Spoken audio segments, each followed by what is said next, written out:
this is perfectly just. Very traditional, a couple of poems here. I'll see if I can squeeze these all into 5 minutes.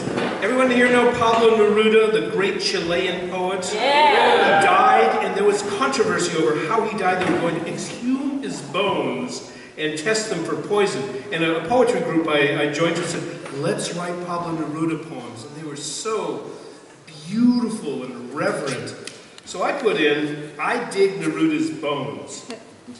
I fear that my poems will always be cruder than that dead famous poet named Pablo Neruda. His verses were plentiful and surrealistic, and his imagery haunting and somnambulistic. An ambassador once to the United Nations, he must surely have sampled 100 libations, and eaten of figs, and sang with the moon, and danced with the ladies from midnight to noon. Well, the poet is dead now, and not soon forgotten, and his poetry lives, though his body is rotten. And the earth drinks the soul of that Chilean Buddha, that dead famous poet named Pablo Neruda.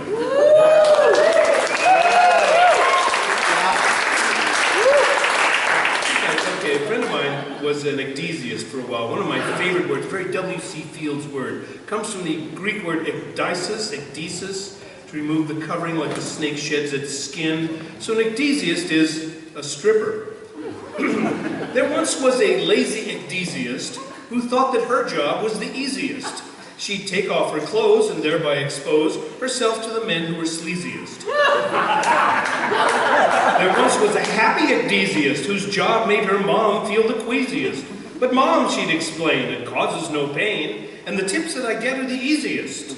My favorite one, with a head cold, the sick young ecdysiast soon found that her act was the sneeziest.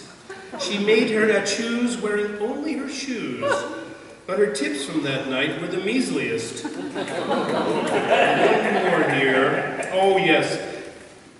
My ecdysiast friend then broke her, I believe it was ankle or forearm, had to wear a cast. An ecdysiast sporting a cast could not shed her clothes all that fast. She'd rip and she'd tear and try to get bare and leave the poor patrons aghast. So we'll end with here a poem called Stop Writing Poetry. Stop writing poetry. Stop it. These scribbles on screens and sheets of crushed trees merely indicate the oscillation of air flowing past a particular piece of meat in the throat. Words say nothing. They are not the thing, nor the idea. We are the idea of light. We are the hand that sings. We are the spirit of flight, the thing of things, running to arrive at where we already are. But in order to arrive, the journey must be made. There is no forward without a path, no words without breath, nor steps without feet. Breathe, make pathways, walk, travel wide, and write more poems.